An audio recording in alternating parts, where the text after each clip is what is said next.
Here we are, guys, with the example number 2E, integration by substitution. All right, that could be a little confusing sometimes as to what to substitute for, but I would simply tell you, and again I would point out that because of these limits of integration, 0 to pi over 6, this would be considered a definite integral. It's very complicated. It's a product, as a matter of fact. And so again, look, on this assignment, you're going to know that it's substitution. Every question on assignment 27 is substitution. I would point out to you that the cosine of 2x is being raised to a power. You got to remember that that's the same thing as parentheses to the third power. And so therefore, we have a quantity being raised to a power, and that is the typical thing that we would substitute for.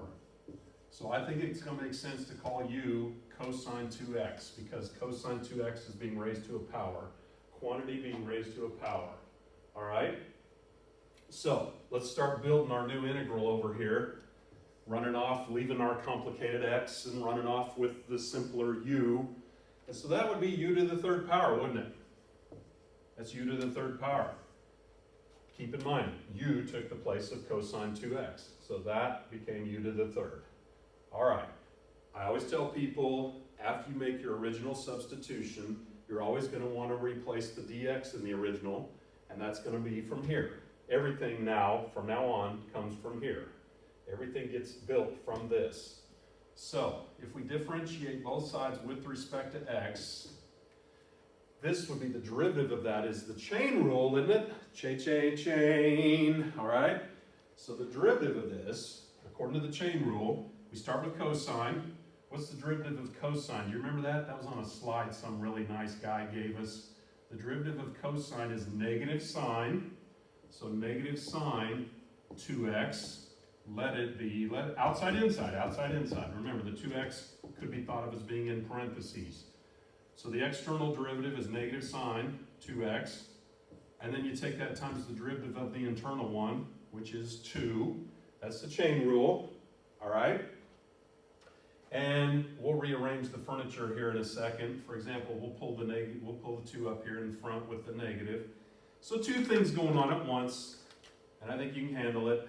So if we multiply both sides of this by dx to clear the fraction, so to speak, we will see that du will equal, all right, look, I'm going to move the 2 up with the negative, negative 2 sine 2x dx.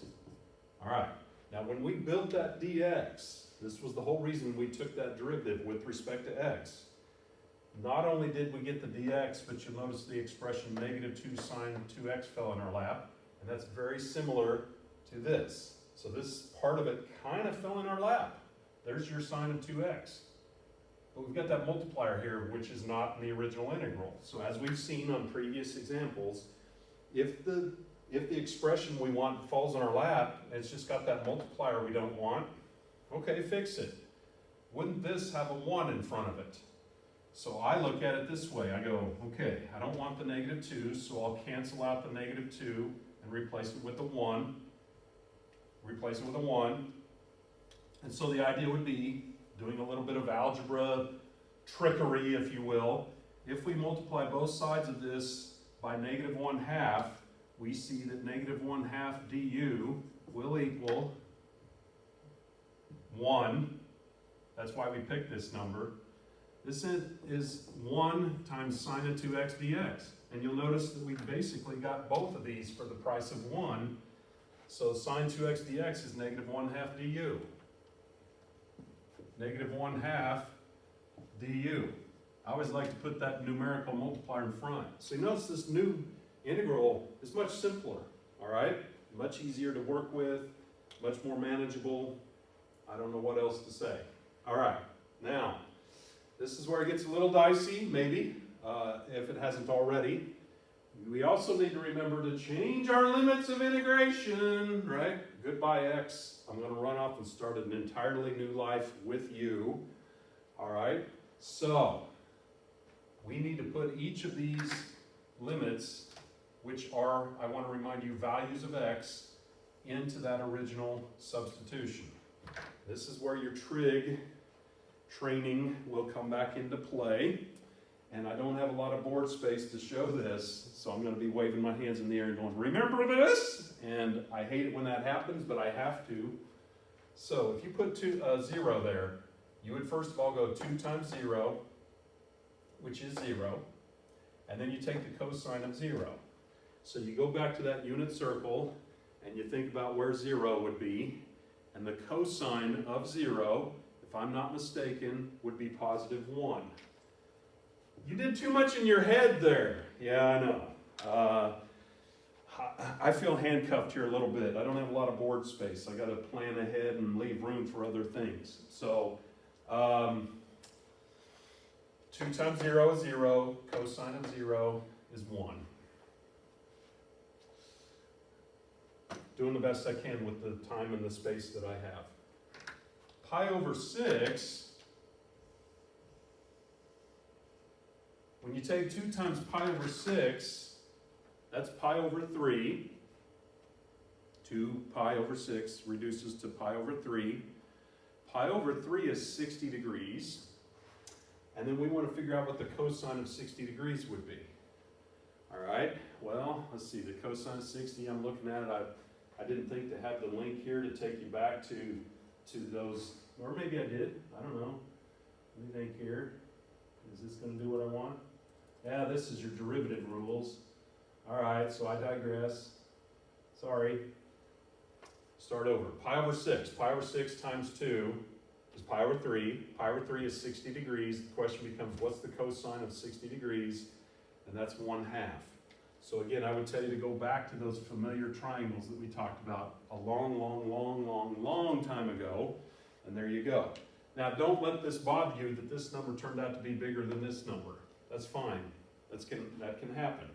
The main point is change everything. And now we're like, goodbye, X. You're too complicated for me. I'm going to run off to the simpler U and finish the question from here. So, again, the first idea would be we're going to integrate this thing, integrate, evaluate, celebrate. And so again, we find the antiderivative of that expression, which is pretty easy in this case. And let's remember that multiplier out there. So don't we have negative 1/2 u to the 4th over 4, n plus 1, n plus 1. Notice this new thing doesn't have any trig in it at all.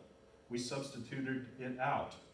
And then we will go, and I'm about to stick these numbers in here, right? So after we find the antiderivative using the power rule, probably, you will have that new integral there.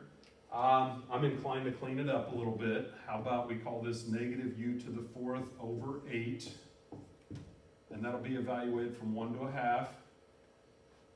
And then you go and you stick those numbers in, otherwise known as evaluate, f of b minus f of a, whereby we'll put a 1/2 in here. That would be the f of b, right? Stick that 1/2 in there for you and crunch the numbers.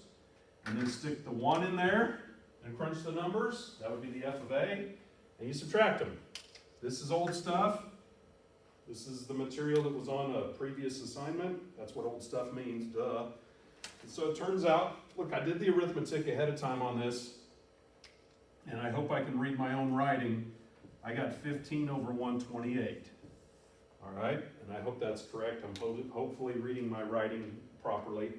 And look, I'm not against you giving decimal approximations if you want. This one actually divides out perfectly into 0.1171875. I don't care. Potato, potato, potato, decimal, fraction, I don't care. All right? So, anyway, I hope that made sense to you as always, and we're all doing the best that we can, so everybody hang in there.